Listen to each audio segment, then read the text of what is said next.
On today's episode, we learn that theft and extortion are okay as long as it is uplifting. That Biden's whole focus while in office has been helping take care of you and paying your bills.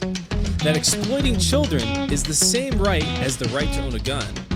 That Jesus supported student loan forgiveness, and that the ancient Greeks had their tax system right. This is Cringe Posts.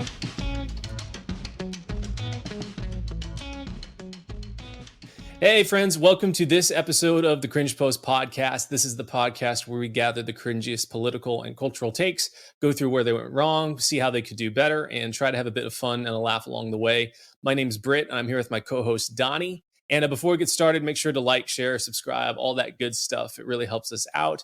And if you are listening to this show, you can check out a visual guide and show companion to all the different cringe posts at cringeposts.com.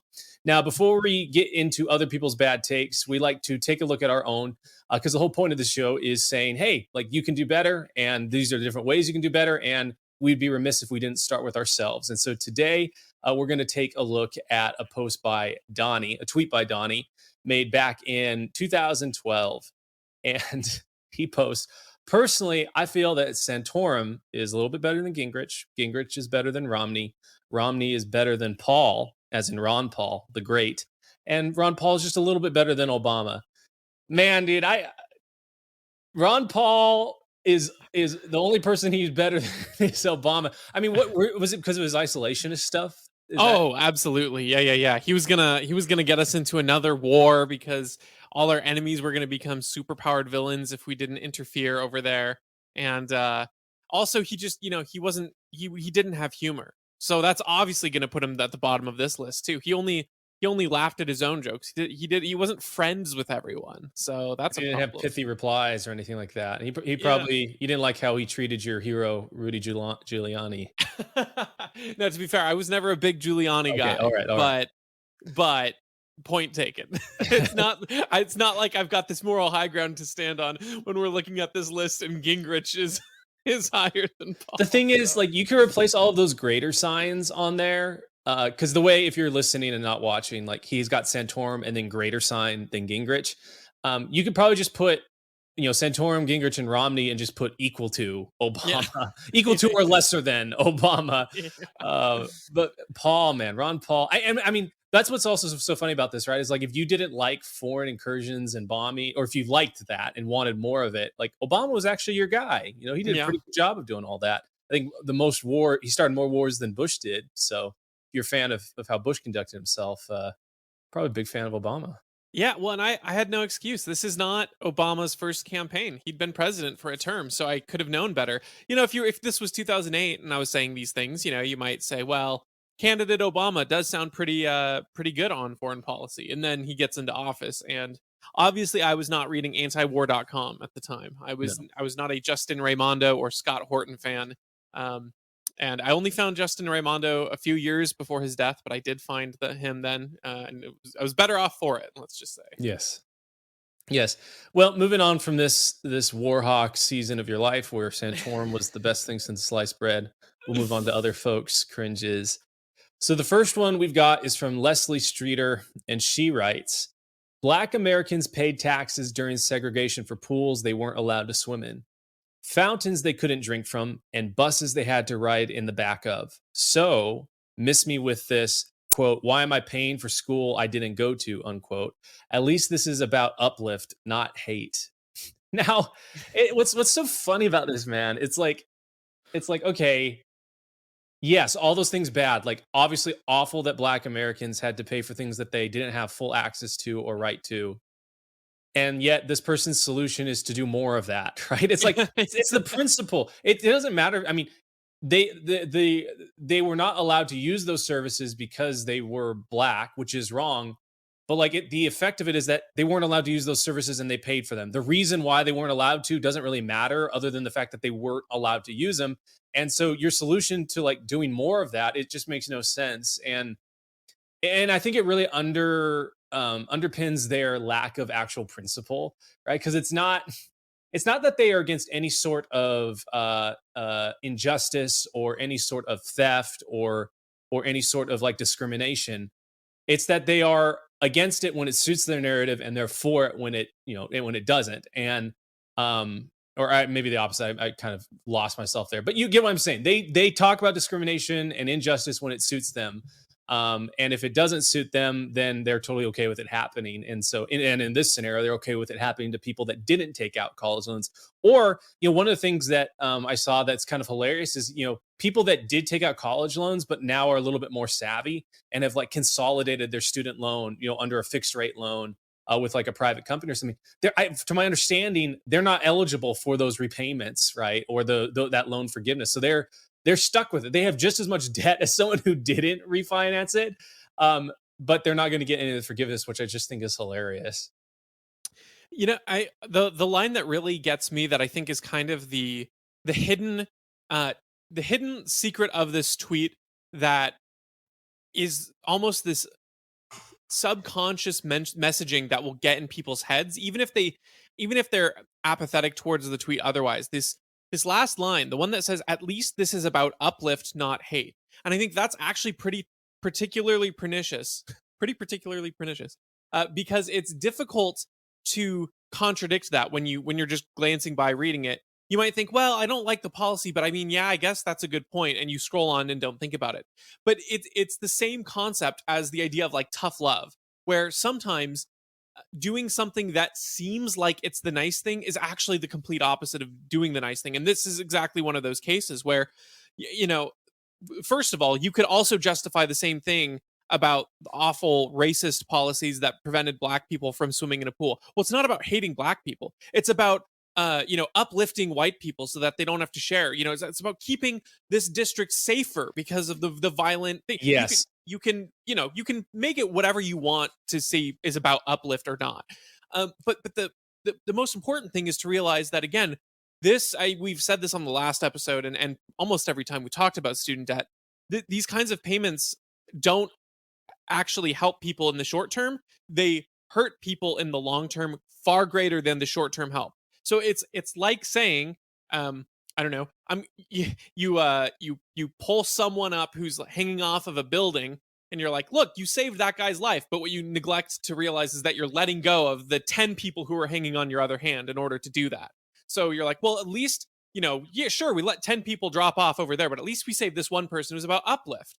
It's like, okay, but there are trade-offs to everything, and you have to recognize that the trade-offs of one person's uplift is another person's condemnation. And the unintended consequences of this are going to be that way more people are hurt. So it's not an act of uplift. It's not an act of mercy. It's not an act of generosity. It's really an act of bailing out colleges and government lenders more than anyone else. They're the ones who really benefit, even if in the short term a few people get some of their loans relieved. The people who are the most seriously in trouble, this basically does nothing for. When you're hundreds of thousands of dollars in debt in these pernicious loans, $10,000 is great. Don't get me wrong, but it's not enough to get you out of it. It's not a fix all solution for the people who need it the most, and all it does is make the problem worse down the long path.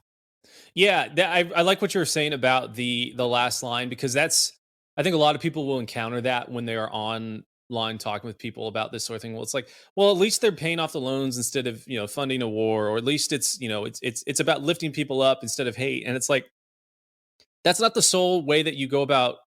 Yeah, that's not an argument for whether this is a good thing or a bad thing.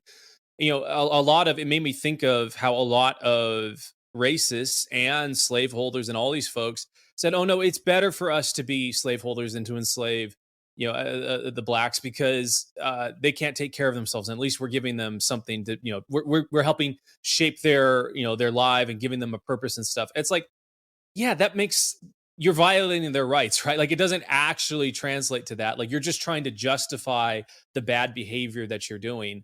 And Well, this is a little. to highlight that, because that's such a perfect analogy, because their argument would be, oh well, these boats are coming over with these poor black people. If we don't buy them and enslave them, what are they going to do? They're gonna Just like then starve. That they're was going to literally starve. the argument. Yeah, Yeah. and so then, they're saying, well, at least they're buying and providing a home, even if I don't like the slave trade. And it's like the fact that you're buying them makes the slave trade worse. It makes more of those boats Yes. come over with them. The very act of you doing this, well, at least it's about keeping them fed and clean, is what is bringing new people on. So it's a perfect That is analogy. a fantastic way to look at it. And this is people never ask, well, why is college expensive?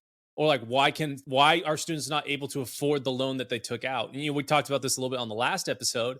But it's like, hey, if I invest in a company and I invest $100,000 in a company and then 2 years down the line the company runs out of money and it goes under, it's like that's a bad investment. And it's because that company wasn't worth the money to be invested in. So it's like when you take a loan out and you invest it in your education, like the expectation is that you're going to get a return on that education that's going to be greater than the sum that you borrowed.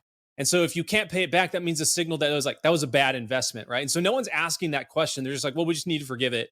And it's like, well, if you actually ask that question, you would end up at the conclusion that like, oh, maybe we shouldn't be loaning money. And it's not because it's because that by loaning money we make college more and more expensive and more accessible to people, which people might take issue with that. But it's like, hey, the more accessible something is, the less valuable it becomes in a lot of ways. Because people that aren't actually going to use it are going to partake in it and take up those resources. And then there's all these other functions too about universities having access to that capital and taking out debt against it. But that's the reason college is so expensive is because of student loans. And so by forgiving student loans, you make it possible for them to get more loans, which makes college more expensive, which makes it so that people have to take out more loans, and the cycle repeats itself. It's almost like the governmental system, is designed to make people dependent upon it. Yeah, the last thing I'll say is, obviously the gravity of this issue comparative to the slave trade is not the same, Yes. right?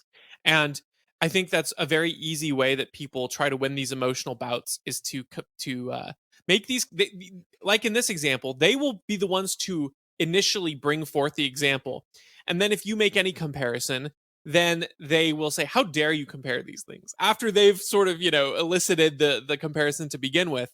So just to be clear, they are not on the same level, but there are very helpful parallels to understanding the similarities in the Yeah. principles of both, even if the situations themselves are different.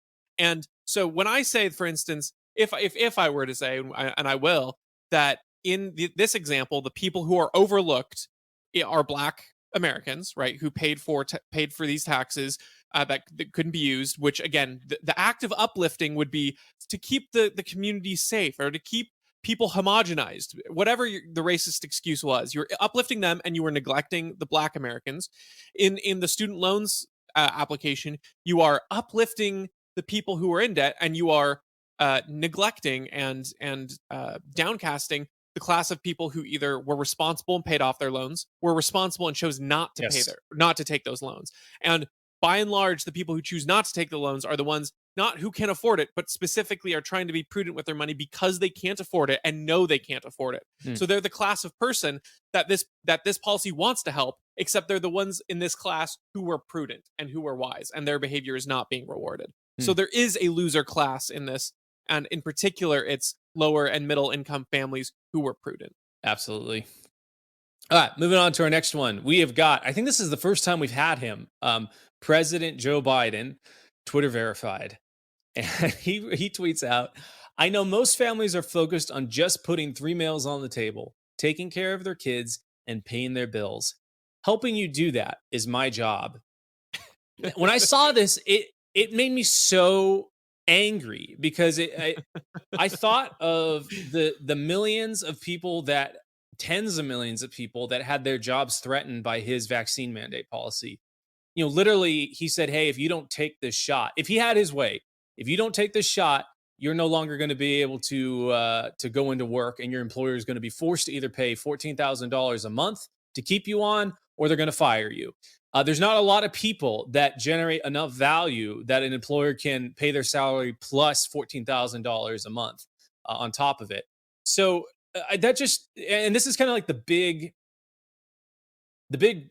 lie. I hate using that term because they use it in other ways, but like this is the big lie about government, is that it's like, oh, they have Joe Biden as a president has a vested interest in making your life better. and he has a button in front of him that if he pushes it, it's going to make you better. It's going to solve all of your problems. Newsflash, that doesn't exist. And even if they wanted to make your life better, they are powerless to do so. Even if you had someone, the most smart, savvy, competent person in the world at the top of the food chain making decisions, and they wanted to make your life better, they still couldn't do it. There is no one that is smart enough, competent enough to make decisions that benefit 300 million people to the maximum ability. There's just no one has that brain power.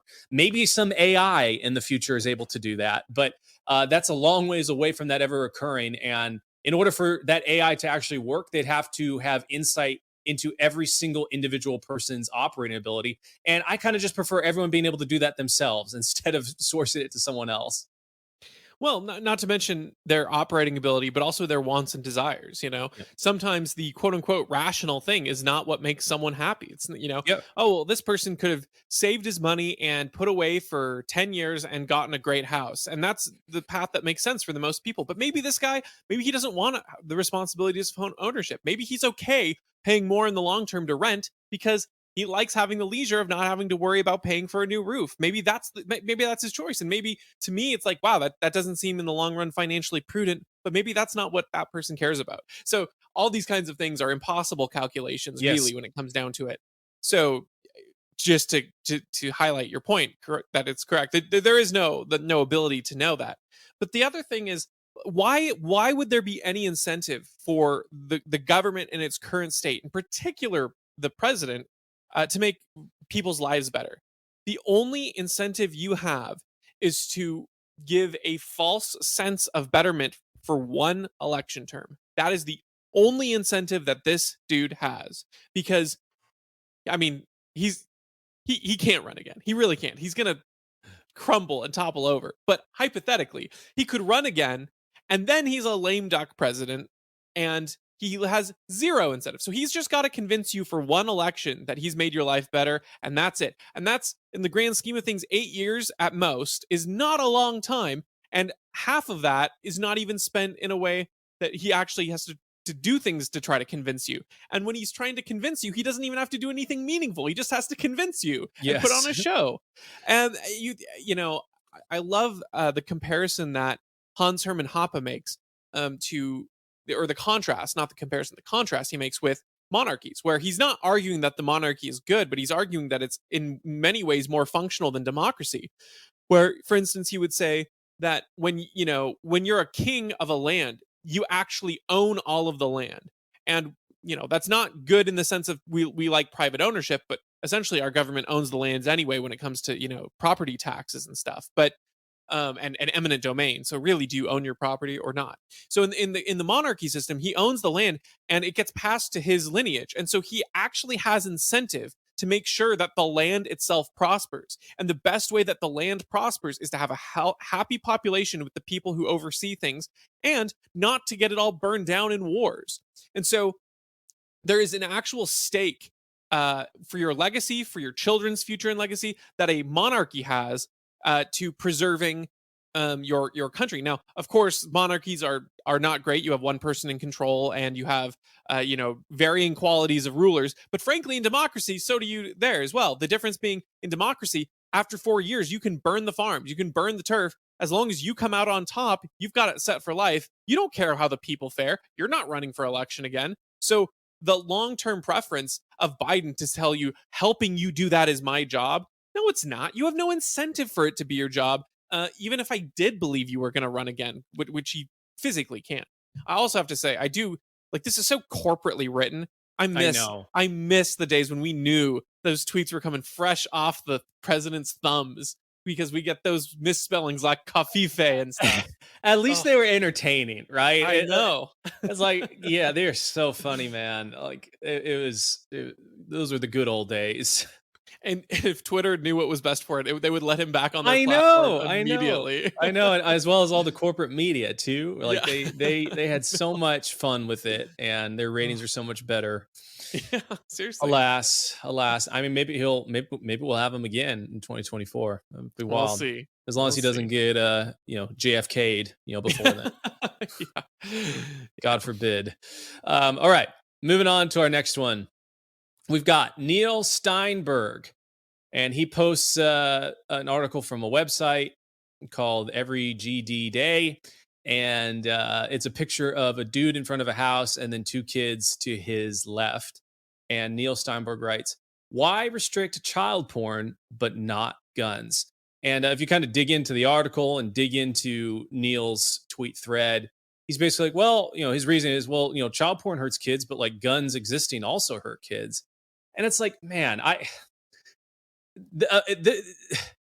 something more akin to what he's trying to say is like, and he would think it's absurd if you made this comparison, but like, why restrict child porn, or why restrict guns but not the internet?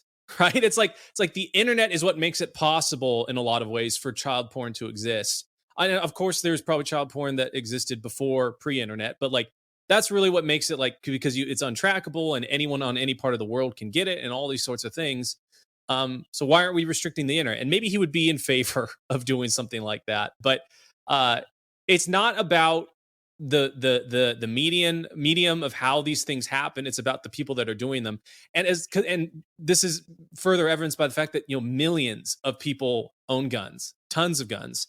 The United States has tons and tons of guns. In Washington State alone, last year we had over 500,000 guns come into the state.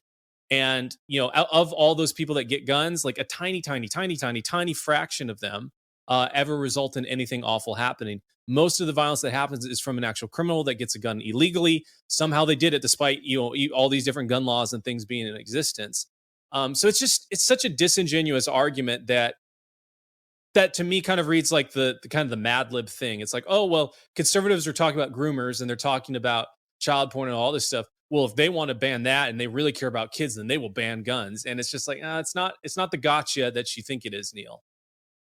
Yeah, well, and you can reduce his argument as you were doing even more layers. If he's okay banning the entire internet, well, I hope he's okay banning all video cameras, and I hope he's okay banning all cameras. And frankly, I mean, once we get to the point, maybe we should implement some kind of a system where you need to get a license to talk to your neighbors at all, because talking to your neighbors could make them introduced to your kids, and you could see kids and then get bad thoughts and stuff, which is obviously insane.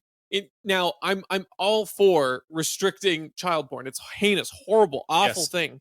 But the comparison here makes very little sense. In the Well, sense, it's like we restrict murder. So yeah, it's yeah, like exactly. it's Yeah, illegal to kill people. That's the equivalent of restricting child. It's like it's illegal to do it, and it's right. illegal to kill people with a gun. And anything other than self defense. Yet it still happens. So it, it's just kind of a. It's Yeah, supposed to be. It's supposed to be clickbaity and like one of those like, ooh, libs own the cons kind of thing. It well, doesn't do that though. and you know what I'll say is that if parents were a little bit more proactive in defending their kids with guns, we would probably have less child porn. you know, Probably, yeah. and it's like when you think about people who get enslaved into these kinds of systems, it's bad people with guns.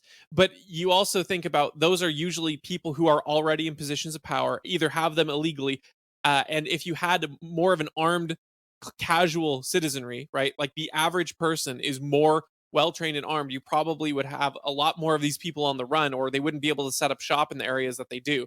I mean, I don't know what the exact stats are, but you think about um, usually what ends up happening is these kinds of rings get set up in very wealthy and poor districts, this kind of mix, but it always happens in areas where there's little monitoring, little gun I don't know, protection of the individual. Like you think about Bellevue, Washington is a big port for it because it's very wealthy, and a lot of places restrict guns and stuff like that.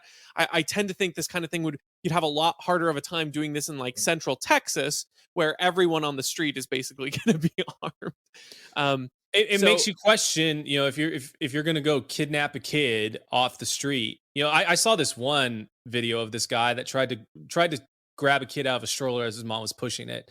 Obviously thankfully there were a lot of people around that rushed to the defense, but it's like if that mom was able to pull out a gun yeah. and stop that. It's like everyone within a 100-mile radius that saw that would think 50 times before they even go up to it, because like, well, it's the prospect of potentially losing your life. And that's why, I mean, it's a pretty big statistical fact. The safest places, safest neighborhoods are places that have the highest percentage of gun ownership within them, because everyone's forced to be polite. Everyone, criminals that come in there that have bad intentions are, they have to go in there with the understanding and the knowledge that they might get killed for whatever little thing they do, and so that means they're very much less likely to do it. And the other aspect that's not necessarily specifically broken down here, but when people talk about, well, we just want to ban assault weapons or whatever, whatever that means, this nebulous term about a big scary looking gun. When you add these artificial restrictions to the legal side, right, to the availability of people who don't want to cause trouble and just want to follow the law and whatever, they're not trying to cause trouble. When you restrict their ability to get the edge, that makes a big difference. I mean, think about the fact that you know pepper spray in most countries, is, as far as I'm aware, is legal. I know in some it is. Like I think in England you can't even have pepper spray. Maybe you can, or Jeez. it's restricted or something. I'm not exactly sure. There are some restrictions here and there, but it's like even in pepper, it's like even if you're aware that there's pepper spray, that's still a reasonable risk for a mugger to take, because it's like, okay, you get sprayed in the eyes and they run away, right? These, pepper spray is a good tool to help diffuse and get away from a bad situation, but it is actually not the deterrent that a gun is. And in the same way, you have the levels of, quote unquote escalation. Is all that means is, are you giving an equal or fighting chance to the person who's innocent in the scenario who doesn't want to break the law? It's like, oh, we're going to restrict magazine capacity. Okay, great. So now the person who has, who's taking their arms from a gang across the border, and has, a 40 mag case, knows, great, I only have to count down probably 8 times for this person's pistol gun to be out. And now I've got this 40 round. I'll just wait it out, or I'll count it in my head, whatever it is. These levels of power imbalance are real. And I think that, pepper spray to a knife versus a gun to a knife is a huge power differential, and it still exists even within gun tiers. So, doing all these things like banning bigger magazine cartridges and stuff is just as pernicious and harmful as any other kind of restriction. Absolutely.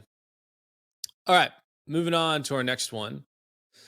We've got a Facebook post that is, that is a picture as well, or it's a picture of a tweet. And this person writes, I literally used to sing about a debt that someone else paid on my behalf. So, yeah, add another thing to the list of cognitive dissonance and lack of logic coming from the religious right. And the tweet reads, if you're mad about people receiving forgiveness without, quote, earning it, I have some terrible news about Jesus. Here's the thing, man. It's people are not mad or angry about the fact that people are having their debts forgiven. It's the fact that you are forcing people to pay for it that don't necessarily want to pay for it. I have no issue. I would, if the if the banks actually, if the banks actually said, hey, if student loan debt first was held by the banks and not necessarily by the government, I would be totally fine with the banks saying, hey, we're going to forgive this debt, and yeah, it's gonna be a negative, whatever, $80 billion on our balance sheet over the next few years. I'd be like, okay, that's fine. Like that individual bank or those group of banks decided that they are going to take the L, so other people can be forgiven of their debt and society is going to be better. This is not that. This is not voluntary. I mean, look, cue the age old thing we have to always say about these people don't believe in Jesus, they don't believe in Christianity, but they're perfectly happy to use him as an example of why something should or should not be done.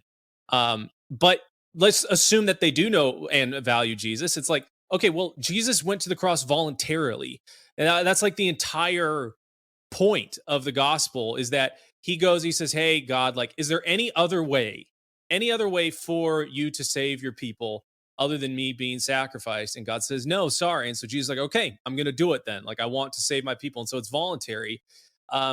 It has no bearing on, I mean, people, I guess, to steal, man, they talk about like the day of Jubilee or whatever in the Old Testament. But even then, it's like, I don't know. Does this person want us to live in a theocracy, right, or anything like that? I don't know. It just seems disingenuous, and it's very, for those that are Christians that think that, like, well, I guess if I love Jesus or I want to live out my Christian faith, I need to be for student debt forgiveness, because Jesus forgave my sins. It's like, no, that's a little bit too big of a leap. Yeah, I think the other thing to think about this is, you know, Christ's death actually solved the problem, Yeah. right? He Yeah. defeated death. And I think I've said this before, but if this was like a, hey, come pitch in money and we will end the predatory loans, we will hold the colleges accountable for pricing it themselves in a correct manner, and we will not let the government prey on people like this before, I actually would be willing. I'd be like, you know what, let's help out people who were trapped into this horrible scheme if I'm going to directly help these people. But the problem is that's not what this is doing. This is helping a few people in a, again, some people it might be everything, and that's great for them. The people who are in hurt the absolute most, this won't actually help all that much because the interest rates are so bad. It doesn't stop the source of the problem, and so when us paying really doesn't bail out the people hurting, it just pays off the banks. It pays off the banks. It pays off the colleges. That's who your money's going to. It's like if Jesus died on the cross. If you're trying to put that comparison, it's more like, actually, Jesus didn't die for our sins. Jesus died, and the Pharisees and the Sadducees actually get promoted, and they get elevated into society. He's saying these guys actually were right, and yeah, you know what? I did help a few sinners, but frankly, these guys are the real winners in this transaction. Their spots are guaranteed in heaven.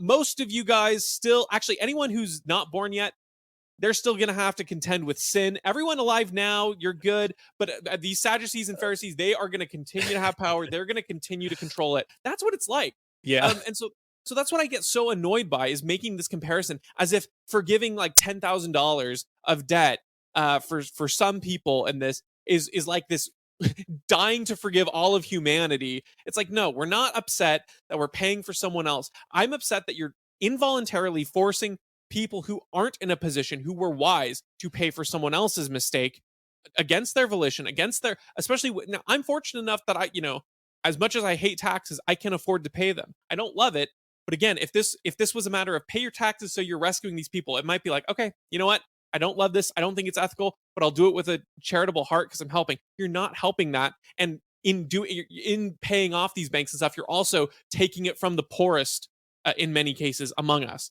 So no, Jesus didn't. Jesus didn't die to forgive the sins, and then also say, "Oh, by the way, Zacchaeus, you're coming up with me on this cross. I'm recruiting you to help die for people's sins too." Yes. It's Yeah. like, what? I didn't agree to this. Yeah. Yeah. The other aspect of it that's funny to me too is like this belief that the government and the people that pass this legislation actually care, Yeah, about the students, that they're, care any more beyond just their vote in the next election.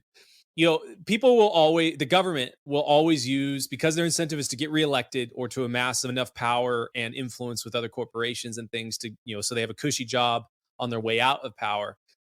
They will lie through their teeth to do stuff, and it reminds me of like the big lie about the Kurds, in the Iraq War and everything. It's like, oh my God, Iraq War one, like, oh, he's going to use chemical weapons. Saddam Hussein's going to use chemical weapons on the Kurds, and we have this, this testimony about it that was heard in Congress, and oh my gosh, we need, to save those Kurds, we need to destabilize the region and kill millions of people and destroy all infrastructure so they can't have clean water. It's like, okay, like that's really what happened. And now juxtapose that to what they said and the reason they were going in there. It's a humanitarian mission or whatever. It's like whatever they say they're doing and the reasons they're going to do whatever they're going to do is usually the opposite. The opposite is they want to go in there, they wanted to take as much as they could, and they wanted to kill as many people as they possibly could. And lo and behold, that's what happened. So these people, that would have been against the Iraq War and stuff, and like know that the government's deceptive. It's like, okay, now apply that same level of skepticism to whenever they say they're going to give you student loan forgiveness or they're going to pay for your healthcare or anything like that. It's usually not because they're charitable with other people's money. It's because they are have some sort of hidden agenda that most likely and almost always benefits themselves. you mean the Patriot Act wasn't for my safety? You mean the No, man. Patriot Act didn't We make me just better? we want to uphold the country, and we want everyone to be safe. If you have nothing, like our last episode, if you got nothing to hide, then you have nothing to fear. Wow, Yeah. amazing. Amazing. All right. Our last post for the day, it comes from the subreddit. I was today years old when I learned that in ancient Athens, only the 300 wealthiest citizens had to pay tax. This was considered a high honor, and taxpayers competed to provide the greatest public good. And then people comment, bring this back. Someone else says, congratulations, you have qualified to pay taxes. With this achievement, you will show Athens what a smart, skillful, and bad MFer you are, and how much people love and need you. With each payment only by paying taxes can you maintain this title, elite status. Welcome, citizen. You made it big. it's First of all, I've talked about this a little bit, but like my wife, I went to Greece in March, and this is a picture of the Acropolis in Athens. Amazing, just an amazing structure, amazing area. It's incredible to me that people, thousands of years ago, were able to build this thing. When I just was out of breath just climbing the hill to get to it, they somehow hauled tons and tons of granite and stone up it to build this thing. What's hilarious though is like even though they did that, the Greek people, can't be trusted with the hypothetical checkbook, or they don't build their cities with big enough plumbing so you can actually flush toilet paper. So they've not done a really good job of living up to their forebearers. The other aspect of it, is like it's like okay, like what do you think that do you think we'd be better off right now if people like Elon Musk or Bill Gates or any billionaire or even a guy here, in Seattle, I can't remember his name, but he has a cabinet company, employs 500 people. Do you think it is better for us if he is less able to provide jobs and to conduct his business, or is it better if he's able to better conduct that business and do it in such a way? Is he providing more benefit to the community or less? It's like, well, the answer is we would be in a lot of trouble if all these guys suddenly became limited in their ability to conduct business. And you see that all these governors and all these different senators and Congress people that want to be the enemy of big business. They know that having a big business in your city is a tremendous benefit because they offer all sorts of tax incentives and tax benefits to try and lure these companies there. It's funny here in Washington, Governor Inslee, created a really hostile environment for a lot of businesses, and Boeing ended up leaving. They said, "Hey, our northern shop, we're going to move it over to South Carolina," and Inslee's like, "Oh, I will make them come back." It's like, yeah, you'll make them come back by taking away, alleviating all of the different tax burdens and crazy requirements that you'd put on. That's the only way you're going to get them back. It's not like you can go force them to with a gun to their head. Although, with the direction we're moving, maybe he could. So it's like these people think that something like this needs to be instituted. It's like, no, like we are better off. And a lot of these things happen because businesses thrive and are in existence. You don't need to like make it some legit like, oh, this is an actual government program where the 300 people pay for all the taxes. It's like, no, if we did that, suddenly, the cost of a TV or the cost of an iPhone or all these little luxuries that we get to have that make us so much more powerful than even the greatest kings of old, suddenly those become unaffordable to us because of all the different burdens placed on these people. Well, the first thing I will say is that I don't think we should be taking any kind of advice on how to run a society from a culture that allowed slaves. So I'm not taking anything ancient Greece says seriously. Yeah. No, but in all seriousness, there, I could be mistaken here. It's been a long time since I've done studying of ancient Greece, but if I'm not mistaken, there were kind of two major forms of taxes, and this post kind of conflates them into one. And what they're talking about with the only the 300 wealthiest citizens had to pay tax. What I believe that is saying is that I don't know if it was actually 300, but there was a very top percentage of citizens who were wealthy who were required to pay tax. You could defer that payment of taxation if you thought that there was someone wealthier than you who was not paying it. So in that sense, it was actually even more like not even that firm. It's like if you feel that you as someone is not being taxed and is not as or is wealthier than you, then you could get out of it. So in that sense, we're already super different, which is to say that we impose regressive taxes all the time. I mean, harken back Yes. to Britt's cringe story about our regressive tax system in Washington State with the sales tax. we impose these kinds of regressive taxes all the time. I mean, think about something even as stupid as um a marriage license fee. Like that's absurd and obscene. And obviously it's not a ton of money, but that's a lot of money if you're talking about a poor couple who can barely afford it and they just want to get married because they want to be a family together, right? Like, oh, I just have to cut like $30 out of our monthly budget because we want to let the government know that we, have a covenant marriage. Like that's ridiculous. So we have these kinds of regressive taxes all the time.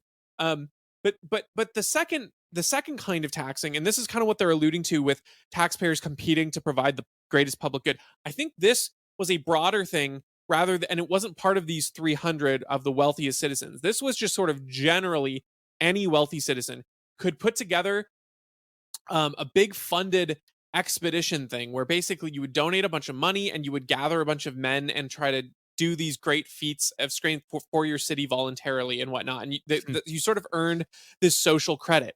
And it's like, wow, this sounds like a really strong argument for the voluntary, forming of a society around an area that wants to provide for itself. It's so funny to me how they're talking in these terms like, look at these, how big businesses are trying to escape taxes all the time, and yet here people competed to pay them. And you're like, okay, so take a step back from your point about corporations trying to escape taxes for a second and realize what you're saying. You are advocating that, one, only the top people should pay any kind of taxes at all. So that means we should abolish most of these taxes and social systems that we have set up that are taking taxes out of everyday earners' paychecks, so that only the 1% should pay any kind of taxation at all. And two, you're telling me that most other forms of taxes were voluntarily done by people who had the ability to do so and were earning something out of that exchange, whether that was social credit,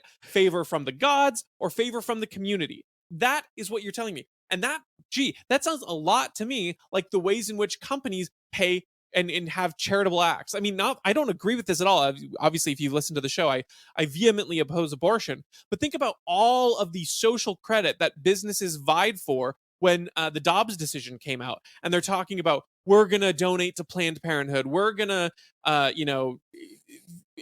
pay for our employees to cross state borders to get abortions of their own. Like these things Yeah. already happen. And the only difference is that in Athens, apparently, most people didn't have to pay any taxes at all. And it was a society that could function and run. Yeah.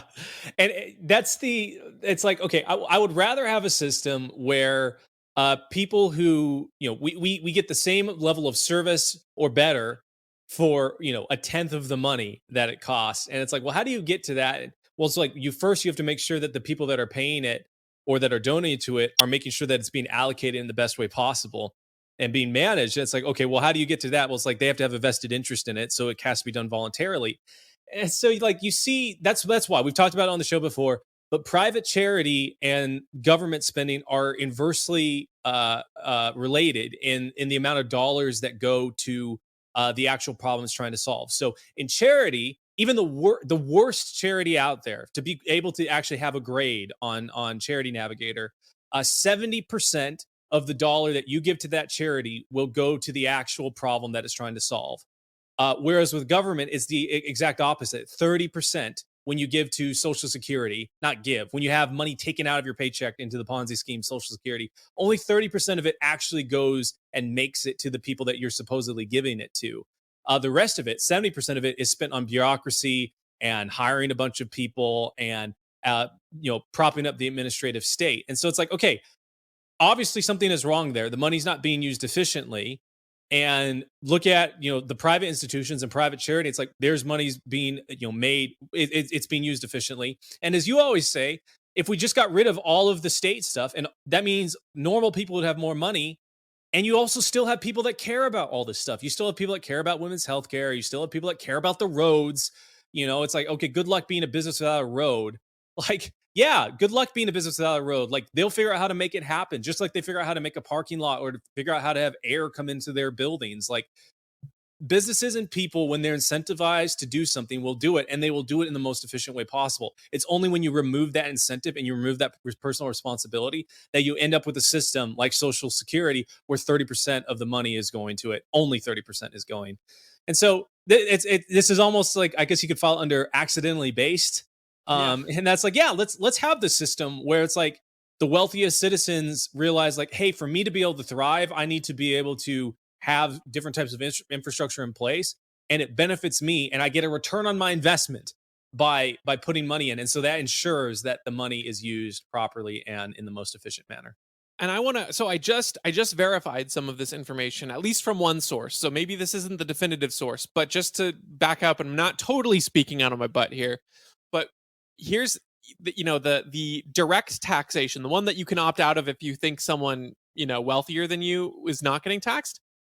That wasn't even a regular thing. That only happened in times of great need, like war. So, Wow. this form of direct taxation only happened when there was like a natural disaster or like a great war or something where they needed extra funds all at once, at which point they basically would directly tax the very wealthiest. And again, you could defer it if you said, well, this person's not being taxed and he's wealthier than I am. Now, of course, doing so would lose you social credit, which maybe isn't a cost you want to pay. So, that's your trade-off there. But then the second one that I was talking about, where you might get an expedition together, or you might build, these were called liturgies, and even those were not mandatory. Like if there was a big public works project, they would ask the wealthiest Wow. citizens to do it, and then they would compete because it was a sign of respect. And in that culture, and again, this sounds like big public donation, not public in the sense of government public, but I just mean like publicly visible projects and things, like when you have these donations for like our local community theater. They want to install better seating and stuff like that, and so they build a brick wall, and you can buy a brick with your family's name in it, kind of a thing. And it's like you're showing you support the community. It's a source of pride. These kinds of voluntary ideas to fund projects. The only difference between that and private is that this was orchestrated by the government, but it wasn't even enforced by the government. So in this manner, the government almost functioned more like a private entity that was sort of in charge of the surrounding areas. In this way, this example they give of Greece, or of Athens specifically, sounds more like a libertarianish city Yes. state than a United States federal government. Um, so it's kind of amazing that these people think they're owning the libs in the libertarians, when in fact they are really promoting voluntary taxation, except in the one instance of great need. Very rare. Yep. That was good, man. Wild. I like this Wild. historical take that you brought up. I unearthed. On Earth. Yes. Yeah. Yes. All right. Folks, thanks for hanging out with us for this show. And we will be back here soon with more Cringe Posts. Catch you later.